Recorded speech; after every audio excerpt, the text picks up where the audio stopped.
வணக்கம். திரையரங்கம் 10 ஹவர்ஸ். இந்த படத்தினுடைய கதாநாயகன் சிபிராஜ். இந்த படத்தினுடைய இயக்குனர் இளையராஜா கலியபெருமாள். இது ஒரு கிரைம் பாணி கதை. நேஷ்னல் ஹைவேஸ்லேயே நடக்கக்கூடிய கதை. இதில் பாராட்டப்பட வேண்டிய விஷயம் என்ன அப்படின்னா, 10 மணி நேரம் நடக்கக்கூடிய சம்பவங்களை மையமாக வைத்து இந்த திரைப்படத்தை எடுத்திருக்கிறார்கள். இரவு நேர காட்சிகளை கொண்ட திரைப்படம், ஒரு இரவில் நடக்கக்கூடிய சம்பவங்களை கொண்ட திரைப்படம். அதனால் மாறுபட்ட அட்டெம்ப்ட் அப்படின்றதுனால இந்த படத்தை திரையரங்கில் போய் பார்க்கலாம் என்று நினைத்து திரையரங்கில் போய் இந்த படத்தை பார்த்தேன். டிஃப்ரெண்ட்டான அட்டெம்ப்ட் அப்படின்றது என் மனசுக்குள்ளே பட்டுச்சு. சென்னை கோயம்பேட்டிலேருந்து ஆம்னி பஸ் கிளம்பி நேஷ்னல் ஹைவேஸில் போகுது, திண்டிவனம் ரூட்டில். அப்படி போகும்போது சேலத்திற்கு அருகே ஆத்தூர் பகுதியில் அந்த பேருந்து இரவு நேரத்தில் பயணம் செய்து போய்கிட்டு இருக்கும்போது இங்கே சென்னையில் ஒரு இளம் பெண் காணோம் அப்படின்ற மாதிரி ஒரு தகவல் கிடைக்கிது. அந்த இளம்பெண் அந்த பேருந்தில் பயணம் செய்வதாகவும் தகவல் கிடைக்கிது. அந்த இளம்பெண்ணை இப்போ தேடணும். காவல்துறைக்கு சொல்லப்பட்டாச்சு. காவல்துறை நடவடிக்கை எடுக்கணும் அப்படின்னு நினச்சி அதற்கான ஆயத்தங்களில் இருக்க ஒரு தகவல் வருது. ஒரு இளைஞன் பேருந்தில் கொலை செய்யப்பட்டு கிடக்கிறான் அப்படின்ற மாதிரி தகவல் கிடைக்குது. இளைஞன் பேருந்தில் கொலை செய்யப்பட்டு கிடக்கிறானா அப்படிங்கிற தகவல் தெரிந்த பிறகு அந்த காவல் நிலையத்தில் இன்ஸ்பெக்டராக பணிபுரியக்கூடிய கேஸ்ட்ரோ அப்படின்ற கதாபாத்திரத்தில் வரக்கூடிய சிபிராஜ் தேசிய நெடுஞ்சாலைக்கு அந்த பேருந்து இருக்கிற இடத்துக்கு போகிறாரு. அங்கே அந்த இளைஞன் கத்தியால் குத்தப்பட்டு கொலை செய்யப்பட்டு உட்கார்ந்துருக்க அந்த சீட்லேயே இருக்கான். இப்போ இந்த கொலையை யார் செய்தது, எதற்காக செய்தார்கள் அப்படின்றது ஒன்று. பேசஞ்சர் எல்லாத்தையும் காவல் நிலையத்துக்கு கொண்டு வந்து விசாரணை நடத்துகிறார்கள்.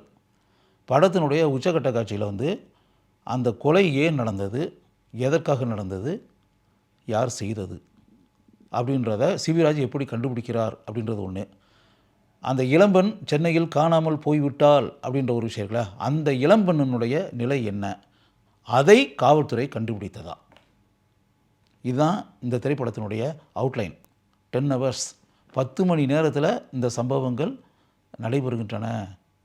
பொழுது விடிஞ்சாச்சு அப்படின்னா இருமுடி கட்டி சபரிமலை ஐயப்பன் கோயிலுக்கு போகணும் அப்படின்னு சொல்லி இருந்த இன்ஸ்பெக்டர் தான் கேஸ்ட்ரோ கதாபாத்திரத்தில் வரக்கூடிய சிபிராஜே. அப்போ தான் இப்படிப்பட்ட தகவல் அவருக்கு வருது. அவருக்கு ஒரு துணையாக சப் இன்ஸ்பெக்டராக காவல் நிலையத்தில் இருப்பவர் கஜராஜ். படம் ஃபுல்லாகவே கேஸ்ட்ரோ கதாபாத்திரத்தில் வரக்கூடிய சிபிராஜுக்கு உதவக்கூடிய சப் இன்ஸ்பெக்டராக அவர் நன்கு நடித்திருக்கிறார். திலீபன், குரோஷி, ஜீவா ரவி, தங்கதுரை, சரவண சுப்பையா இவங்க எல்லாமே பொருத்தமான கதாபாத்திரத்தில் படத்தில் வருகிறார்கள், நன்கு நடித்திருக்கிறார்கள். கேஸ்ட்ரோ கதாபாத்திரத்தில் மிக இயல்பாக நடித்திருக்கிறார் சிபிராஜ். இந்த படத்தை இளையராஜா கலியபெருமாள் திரைக்கதை நன்கு அமைத்து சிறிது கூட போர் அடிக்காத அளவிற்கு இந்த கிரைம் சப்ஜெக்டை எந்த அளவுக்கு இன்ட்ரெஸ்டிங்காக படம் பார்க்குறவங்க மனசில் வாட் வில் ஹேப்பன் நெக்ஸ்ட் அப்படின்ற ஒரு கேள்வி படம் முழுக்க உண்டாகக்கூடிய அளவிற்கு படத்தை சிறப்பாக இயக்கியிருக்கிறார். இந்த படத்திற்கு மிகப்பெரிய ப்ளஸ் பாயிண்ட் அப்படின்னு சொல்கிறாங்க இந்த படத்தினுடைய சினிமாட்டோகிராஃபி, ஒளிப்பதிவு. அதை அருமையாக ஜெய் கார்த்திக் செய்திருக்கிறார். அதான் படத்தில் ஃபுல்லாகவே நைட் எஃபெக்ட் சீன்ஸ் அப்படின்ட்டு இரவு நேர காட்சிகளை எந்த அளவுக்கு இயல்பான லைட்டிங்குடன் படமாக்க வேண்டுமோ அதை நன்கு உணர்ந்து கொண்டு இந்த படத்தினுடைய ஒளிப்பதிவாளர் படத்தில் தன்னுடைய பங்களிப்பை பாராட்டக்கூடிய அளவிற்கு செய்திருக்கிறார்.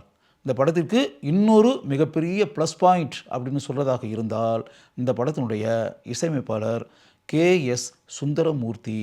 அவருடைய பின்னணி இசை இந்த படத்தினுடைய திகில் காட்சிகளுக்கு மிகப்பெரிய அளவில் படம் முழுக்க உதவுகிறது. படத்தினுடைய நீளம் 1 மணி நேரம் 56 நிமிடங்கள். படத்தினுடைய பிற்பகுதியில் நாம் சிறிது கூட மனதில் நினைத்து பார்க்க முடியாத அளவிற்கு எதிர்பாராத திருப்பத்தை திரைக்கதையில் கொண்டு வந்திருக்கிறார்கள். படத்தினுடைய கிளைமேக்ஸ் இருக்குல்ல, அது உண்மையிலேயே நாம் பாராட்டக்கூடிய அளவிற்கு மிக அருமையான ட்விஸ்ட்டுகளுடன் இருக்கின்றன அப்படின்றதான் உண்மை. அதனால் கிரைம் சப்ஜெக்ட் இருக்கக்கூடிய படத்தை பார்க்க வேண்டும் என்று நினைக்கக்கூடியவர்கள் 10 ஹவர்ஸ் என்ற இந்த திரைப்படத்தை ஒரு முறை பார்க்கலாம். ஒரு கிரைம் சப்ஜெக்டை எந்த அளவிற்கு ஆர்வத்தை தூண்டக்கூடிய அளவிற்கு படமாக்குவது என்பதை இந்த படத்தினுடைய இயக்குனரான இளையராஜா கலியபெருமாள் தன்னுடைய திறமையின் மூலம் நன்கு நிரூபித்திருக்கிறார்.